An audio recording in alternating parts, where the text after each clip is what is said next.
नमस्कार दोस्तों, आज हम पढ़ेंगे राजस्थान के जनपद। इससे पहले हमने प्रथम पाठ में 16 महाजनपदों की राजधानी याद की थी, जिसकी ट्रिक थी कावाकु यचमरा वेविचेस गातकरा अम्मा पाकू वकू मूविसम कोकुमकू। ये ऐसी ट्रिक थी जिससे हमने 16 महाजनपद की राजधानी याद की थी। आज हम राजस्थान के प्रमुख जो 4 जनपद हैं उनके बारे में विस्तार से पढ़ेंगे। सर्वप्रथम हम देखते हैं कि महाजनपद का टाइम क्या था, समय। ये जो महाजनपद थे इनका समय था 1000 ईसा पूर्व। 1000 ईसा पूर्व से 300 ईसा पूर्व तक। 1000 ईसा पूर्व से 3000 ईसा पूर्व तक का समय महाजनपद कहलाता है। इसे कहते हैं जनपद। क्या कहते हैं? जनपद। ये इसका टाइम था। 1000 ईसा पूर्व से 300 ईसा पूर्व का काल क्या कहलाता है? जनपद काल। अब हम देखते हैं राजस्थान के प्रमुख जनपद। राजस्थान के प्रमुख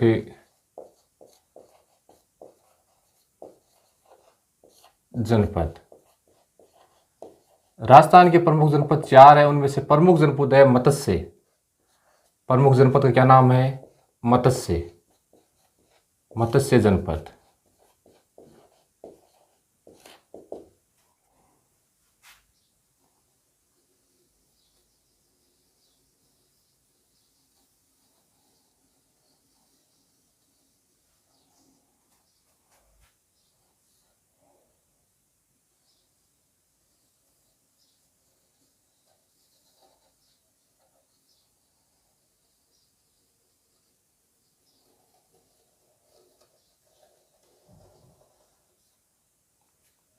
ये हमारा राजस्थान है। और प्राचीन समय में ये जो क्षेत्र था, इस क्षेत्र को मत्स्य क्षेत्र कहते थे। क्या कहते थे? मत्स्य क्षेत्र। इस क्षेत्र में जयपुर, अलवर, भरतपुर और करौली, ये क्षेत्र आता था। जयपुर, अलवर, भरतपुर और करौली। इसे प्राचीन समय में क्या कहते थे? मत्स्य क्षेत्र कहते थे। इसका उल्लेख ऋग्वेद में मिलता है। उल्लेख कहाँ मिलता है? ऋग्वेद में। उल्लेख, मुख्य मुख्य बातें पढ़ेंगे हम। ये इंपोर्टेंट है मत्स्य जनपद। उल्लेख ऋग्वेद में। किस स्थान को कहते थे? जयपुर, अलवर, भरतपुर, करौली। जयपुर, अलवर, भरतपुर और करौली। इसकी जो राजधानी थी, राजधानी थी उपप्लव्य। उपप्लव्य। राजधानी क्या थी? उपप्लव्य। यहां का जो राजा था वो राजा था विराट। क्या नाम था? राजा था, उसका नाम था विराट। इसका संबंध महाभारत से है। इसका संबंध किससे है? महाभारत से है। राजा विराट ने विराटनगर बसाया था। राजा विराट ने विराटनगर, जिसे बेराट कहते हैं, विराट को राजधानी बनाया था। राजधानी बनाया था।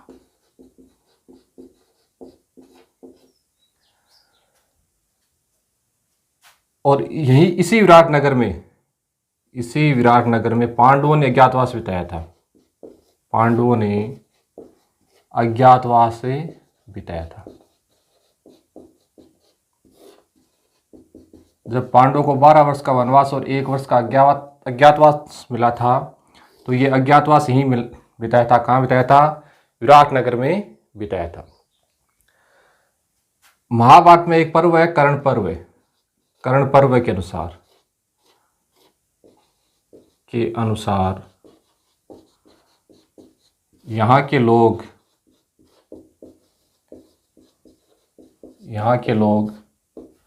कैसे थे? दृढ़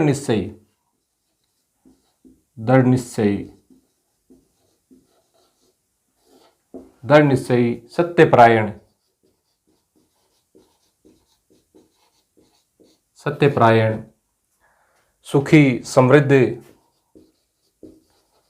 सुखी, समृद्ध। यहाँ संगीत का प्रचलन था। जो विराट की पुत्री थी उत्तरा, जिसको अर्जुन संगीत कला सिखा रहे थे, और शतरंज का खेल युधिष्ठिर जो महाराज विराट के साथ शतरंज खेलते थे, शतरंज का खेल खेला जाता था। उसके बाद इसका जो अंत है वो यहाँ पर चेदियों ने आक्रमण किया था। यहाँ पर चेदियों ने आक्रमण किया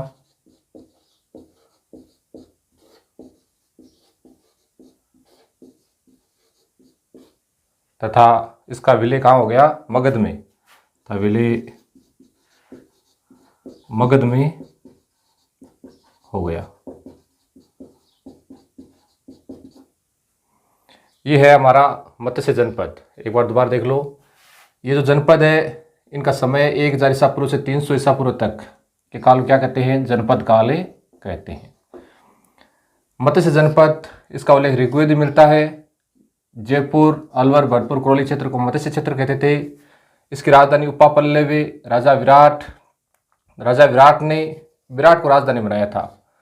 पांडवों ने अज्ञातवास यहीं पर बिताया। कर्ण पर्व के अनुसार यहाँ के लोग दृढ़ निश्चयी, सत्यपरायण, सुखी, समृद्ध, शतरंज। यहाँ पर चेदियों ने आक्रमण किया तथा विलय मगध में हो गया। इसका संबंध महाभारत से है। इसका संबंध किससे है? महाभारत से है।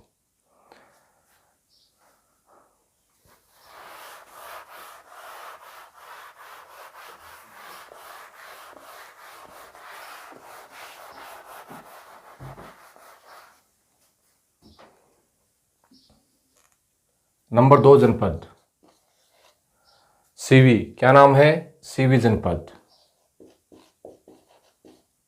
सीवी जनपद।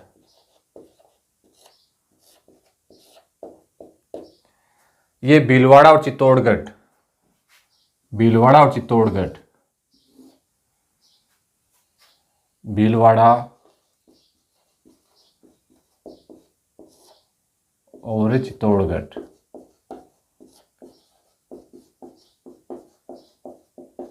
चित्तौड़गढ़ का स्थान क्या कहलाता था? सीवी जनपद कहलाता था। इसका उल्लेख भी कहाँ है? ऋग्वेद में है। कहाँ है? ऋग्वेद में इसका उल्लेख है। महाभारत काल में सीवी को उसी नगर कहा जाता था। क्या कहा जाता था? उसी नगर, उसी नगर। महाभारत काल में, महाभारत काल में, महाभारत काल में से क्या कहते थे? उसी नगर कहते थे, जिसकी राजधानी शिवपुर थी। जिसकी राजधानी क्या थी? शिवपुर। राजधानी थी शिवपुर। राजधानी शिवपुर थी। राजधानी कहाँ थी इसकी? शिवपुर। नगरी शिव जनपद की राजधानी भी रही है। उसके बाद जो राजधानी थी उसका क्या नाम था? नगरी। क्या नाम था? नगरी इसकी राजधानी रही है। 200 वर्षों तक यहाँ पर शकों ने शासन किया। 200 वर्षों तक शकों ने शासन किया। शकों ने शासन किया था। कितने वर्षों तक? 200 वर्षों तक शकों ने शासन किया था। और अंत में इसका जो विलय था वो गुप्त साम्राज्य में हो गया। विलय गुप्त साम्राज्य में।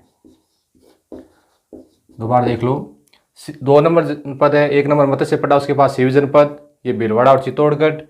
ऋग्वेद में इसका उल्लेख मिलता है। इसकी राजधानी उसी नगर, जिसे महाभारत काल में उसी नगर कहते थे इसको। राजधानी शिवपुर थी, जिसे दूसरी राजधानी नगरी। 200 वर्षों तक शकों ने शासन किया। विलय गुप्त वंश में।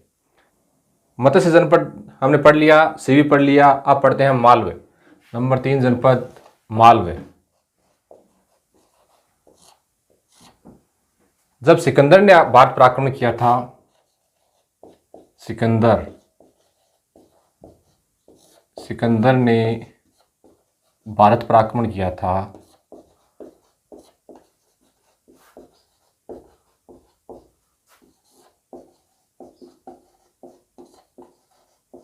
उस समय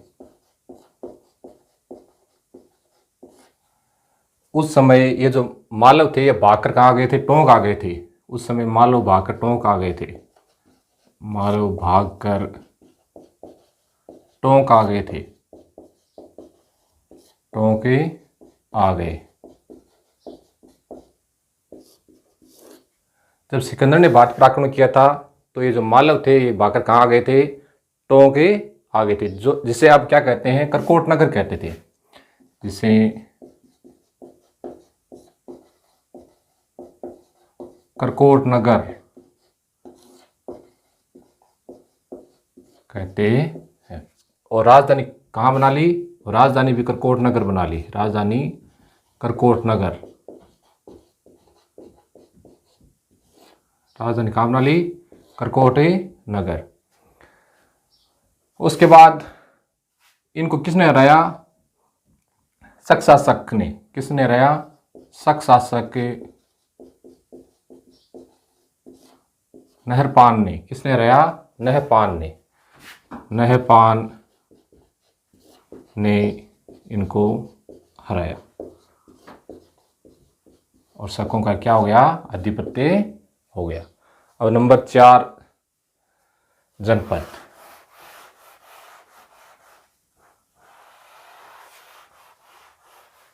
योद्धेय, क्या नाम है, योद्धेय, योद्धेय जनपद।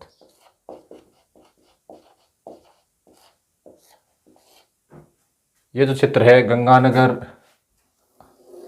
गंगानगर, हनुमानगढ़, बीकानेर, यहाँ पर एक बलशाली जाति रहती थी जिसे क्या कहते थे, योद्धेय, क्या कहते थे, योद्धेय। बीकानेर, गंगानगर,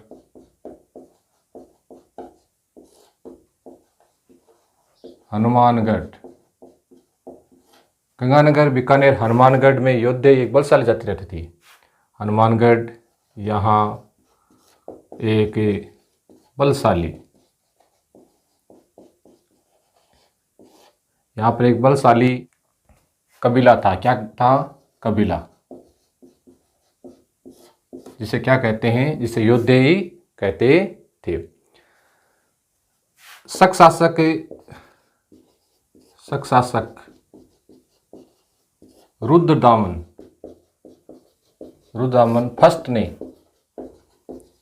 इनको हराया था, शक शासक रुद्रदामन ने इनको हराया था। योद्धेय जनपद, बीकानेर, गंगानगर, हनुमानगढ़ क्षेत्र याद रखना है। यहाँ पर एक बलशाली शक्तिशाली कबीला था और उस कबीले को शक शासक रुद्रदामन ने हराया था, जिसे योद्धेय कहते थे।